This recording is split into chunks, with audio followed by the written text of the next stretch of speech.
Hey y'all.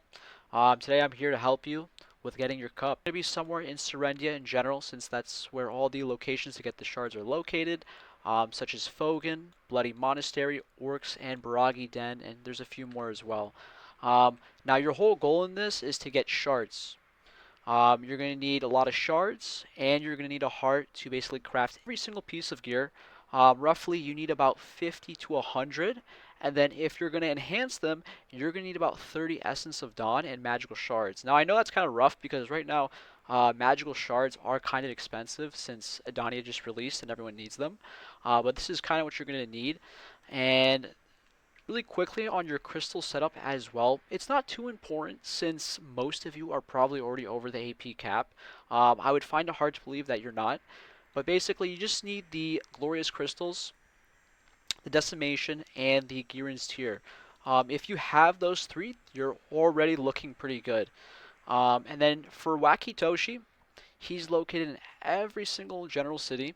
And before you go and grind, you're going to go ahead and grab these Marnie Stones. Because what it's going to do is give you more shards, which makes you more happy because you're basically going to grind here less. So go ahead and do that.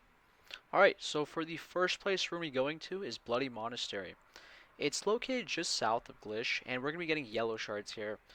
Now, on the low end, you're going to be getting about 6 shards, and on the high end, you're going to be getting about 12 shards. Overall, it's pretty decent, and the rotation is pretty much just, around the monastery.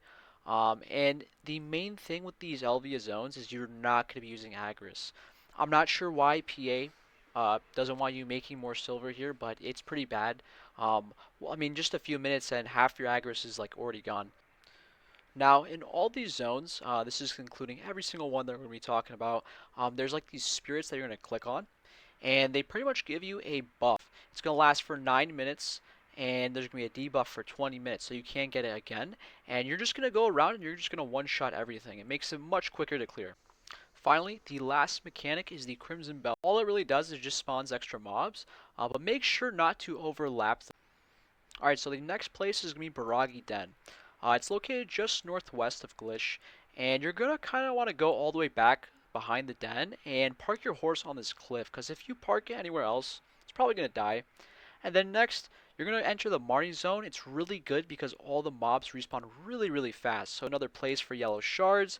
Really, really good. I think it's much, much better than Bloody Monastery. On my last pull, I was able to get 11 shards, but there's actually a lot of hidden ways to get more shards, such as these keys that drop. There's about like 3 in total or so, and they give you the chance of, getting extra shards, and then there's also the boss, which usually on average spawns about 2 times. So it's overall just the best place for yellow shards. Now, the keys, you're going to use them in this well. You're gonna go down there. It's located just above where you were farming from Marnie's zone. Then pretty much there's gonna be like a bunch of chests that you can see. And then you just open them, get free loot. Alright, so the next place we're going to be talking about is Orc Camp. It's located just west of Glish. You're not going to go towards the main camp, but you're going to go a little bit towards the right, and this is where you're going to be getting your red shards. Also, the next thing that drops as well is the heart. It's what you use to craft the belt and the necklace, and I got roughly about 12 shards and 20 hearts. So overall, I'd say it's a pretty solid spot, and the best spot for red shards. The last place on our list now is Fogan's. It's located just southeast of Glish. You can't really miss it unless you are lost in the sauce. And this is where you're getting your blue shards. Now, in terms of all the zones, this is where you get the most shards because you're getting 2 types. You're getting the yellow and the blue. In my last run, I got about 16 and 3 yellow.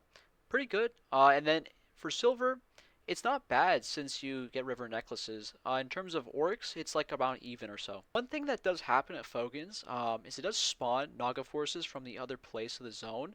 Now, one really cool thing you can do is actually buy a Marnie stone from Swamp Naga when you're at Fogan's so you can get extra yellow shards.